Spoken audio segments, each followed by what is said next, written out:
Bonjour à tous les amis, c'est Émile Franlac, votre humble serviteur. Ça me fait plaisir de vous retrouver pour cette nouvelle vidéo et pour un nouveau projet. Alors je vous préviens les amis, ne me regardez pas comme ça. J'ai pas envie de m'embêter pour cette vidéo. Ça va être du one shot, de l'authentique comme on aime. C'est ça que les gens veulent sur la toile. Ça va être le marathon de Paris, une grosse épreuve parce qu'on est en 2020 et en 2020 on va de l'avant. Hit it! That's what I'm talking about. Wait! Okay, now, from the beginning. Alors, j'ai pas envie de m'embêter, certes, vous pouvez le voir grâce au décor, mais il faut quand même structurer la vidéo. Attendez, je me fais un café et je reviens. On est quand même dans le café des villes ici. Bon sang de bois. Donc, une certaine structure. J'ai des notes. Titre de la vidéo, Marathon de Paris 2020.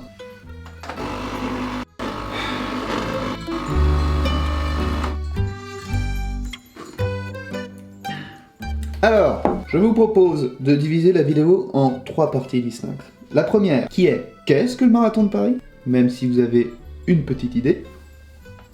La seconde, qui est « Pourquoi je fais ça ?» Et la troisième, le parcours. On va voir ensemble le parcours, voilà, ça va être chill, benaise, le café des milles, quoi. Bah allez, on commence. Je vais m'installer dans le salon. Le marathon de Paris. Qu'est-ce que c'est que le marathon de Paris? Vous avez déjà entendu parler de cette course? C'est quoi? C'est 42 km qui se passe le dimanche 5 avril 2020, donc dans environ 2 mois et demi.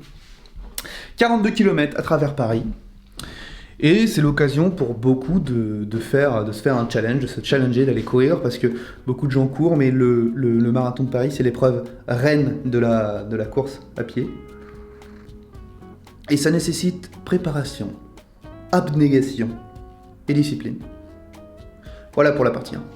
La partie 2. Pourquoi je fais ce marathon de Paris? Je fais ce marathon de Paris parce que je ne suis pas là longtemps et j'ai toute une liste à cocher. Je suis pas là longtemps et j'ai plus qu'une liste à cocher. C'était une chose qui me traversait la tête de faire ce marathon de Paris. Je suis un runner occasionnel du dimanche, comme on peut dire. 10 km par-ci, 15 km par-là. Je cours par plaisir, pour faire du sport, pour garder mon corps svelte et cette carrure d'athlète. Mais je me suis dit, bon, 2020, Émile, on commence, on se fait les objectifs, des challenges, t'es là pour en chier. Et quand t'en chies, tu tombes dans ton chaos et tu relativises beaucoup de choses. Tu étends ta zone de confort. Oui, je me dis ça dans ma tête, c'est beaucoup. J'étends ma zone de confort et comme ça, je peux aller encore plus loin. Une fois que j'aurai fait ce marathon de Paris, qui sera un gros challenge en soi, parce que là, on est entre nous, c'est la déconnade. Mais il y a une préparation, 3 sorties par semaine.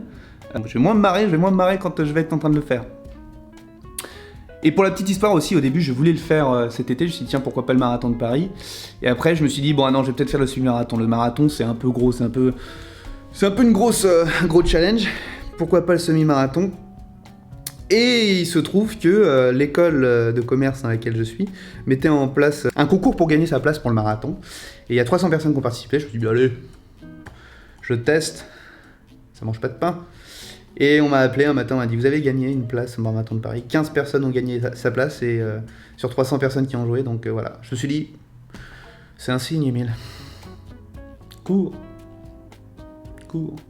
On regarde ensemble le parcours du marathon de Paris 2020, si ça vous fait plaisir.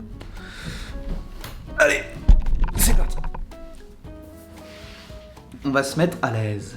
Alors, le marathon de Paris 2020. Pour la petite histoire, j'ai déjà fait le maximum de distance que j'ai fait, c'est courir 21 km, donc un semi-marathon. 21,5 à peu près.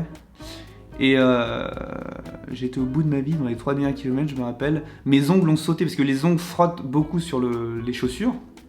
Donc j'ai regardé déjà, il y a plein de tips ou de conseils pour nos amis francophones pour ne pas avoir ça. Mais les ongles ils frottent et du coup au bout de 17 km, ils tombent. T'as plus d'ongles. Bon.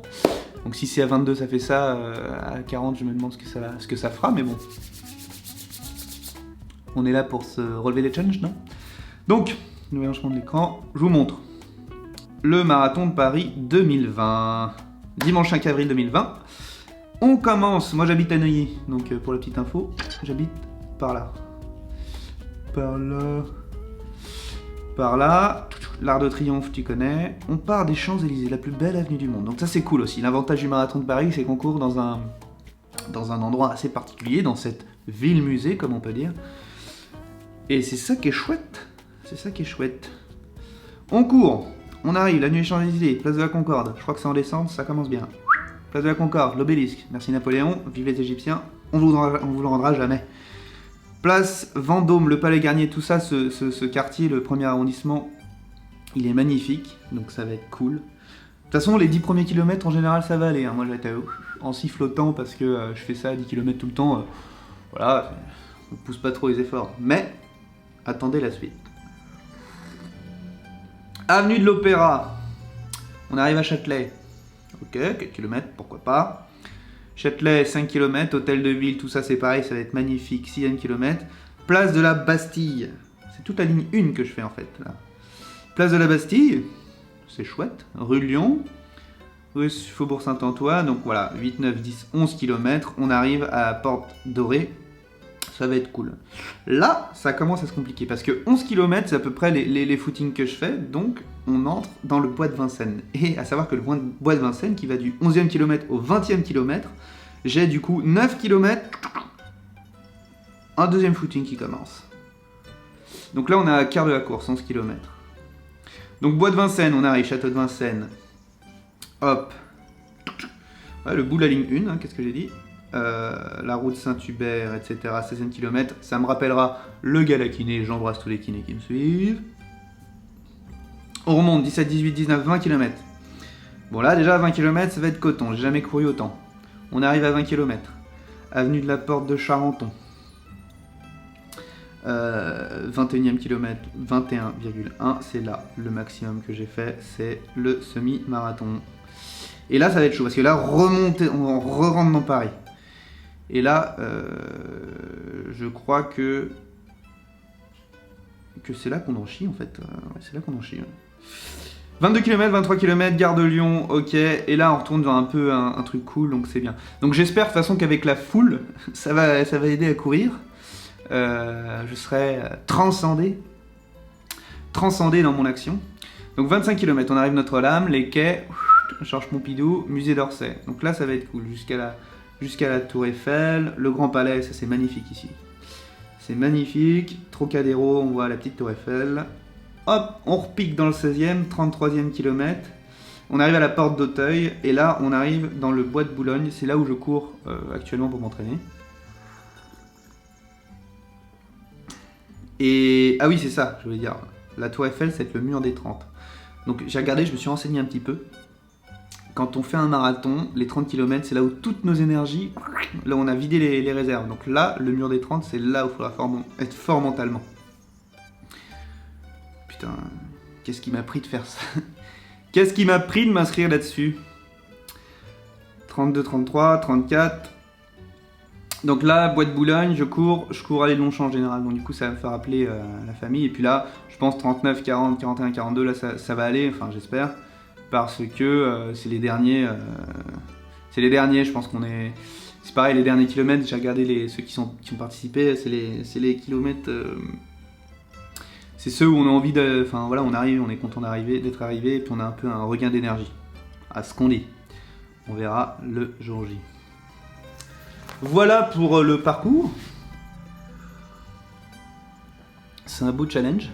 Émile il fait ça alors qu'il a son mémoire de fin d'études à faire. Et il doit courir 3 fois par semaine. Bon bah je vous laisse sur ces belles images. Si ça vous tente de le faire, allez-y, inscrivez-vous. C'est un challenge à relever, voilà. C'est des trucs qui vous font sortir, vous faire transcender. On est là pour en chier. Alors allons-y. Bah allez, c'était Émile Franlac, portez-vous bien. Et surtout, le temps c'est comme ton pain. Garde-le-en pour demain.